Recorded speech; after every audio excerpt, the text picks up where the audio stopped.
Penyanyi dan chef selebriti Datuk Fazly Yaakob memohon maaf sekiranya paparan kandungan melibatkan usahawan Datuk Seri Vida baru-baru ini menimbulkan rasa kurang selesa. Menerusi perkongsian di platform Thread, Fazly berkata kandungan tersebut tidak berniat untuk menyinggung mana-mana pihak. Sebaliknya hanya untuk berkongsi momen-momen tertentu sahaja. Terima kasih yang mendoakan DSV. Alhamdulillah, dia dah pulih dan baik-baik sahaja. Tentang paparan yang kurang sesuai untuk tatapan umum itu, memohon maaf bagi pihak tim konten kami. Tidak ada niat untuk menyinggung mana-mana pihak atau timbulkan spekulasi. Keterujaan tim untuk berkongsi momen-momen tertentu akan diperhalusi untuk masa-masa akan datang, jelasnya. Dalam hantaran yang sama, Fazly mengakui sebagai individu yang bakal memainkan peranan sebagai imam kepada DSV kelak, dia akan berusaha memastikan perkara yang dikongsikan selepas ini lebih mencerminkan contoh yang baik. Saya sebagai bakal imam DSV akan usahakan agar ianya lebih mencerminkan contoh yang baik. Terima kasih semua. Doakan kami. Cuma part DSV kelak saya tak boleh tolong tahu sebab saya suka tulisnya. Terdahulu, hubungan rapat antara Fazly dan Vida menjadi perhatian selepas beberapa video memaparkan kemesraan mereka dikongsikan di media sosial.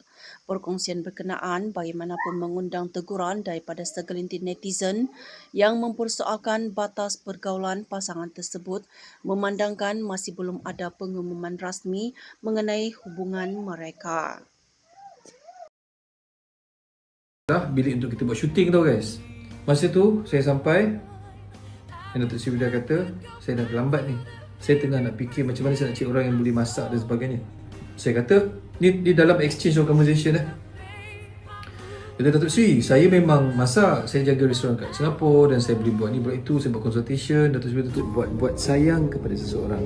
Jadi kalau kalian melihat dan menilai sendiri, semuanya benar-benar berlaku, memberikan nasihat bersama, untuk berkongsi pandangan, untuk berkongsi rasa, semua dengan niat untuk memberikan kebaikan. Terima kasih atas teguran yang membina. Dan untuk soalan kedua tadi yang bertanya sama ada ianya konten atau realiti, jujur saya cakap apa yang kalian lihat itulah realiti. Sukar untuk menghasilkan konten sekiranya ia melibatkan perasaan. Sukar untuk buat suka kepada seseorang. Sukar untuk buat sayang kepada seseorang.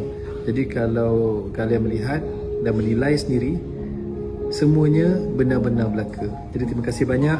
Doakan yang terbaik saja. Assalamualaikum. Bulat-bulat. Pada saya, setiap apa yang diinginkan itu adalah satu doa, yang diperkatakan satu doa. Pada mereka yang mungkin melihat itu sebagai kemesraan yang berbeza pandangan, berbeza rasa, itu tafsiran masing-masing. Ramai tak tahu dan mungkin ramai juga menjangkakan. Saya dengan Datuk Seri Vida sebenarnya saya menguruskan perniagaan bersama dengan Datuk Seri Vida. Jadi keperluan kami untuk mengadakan live itu kerap dan sentiasa.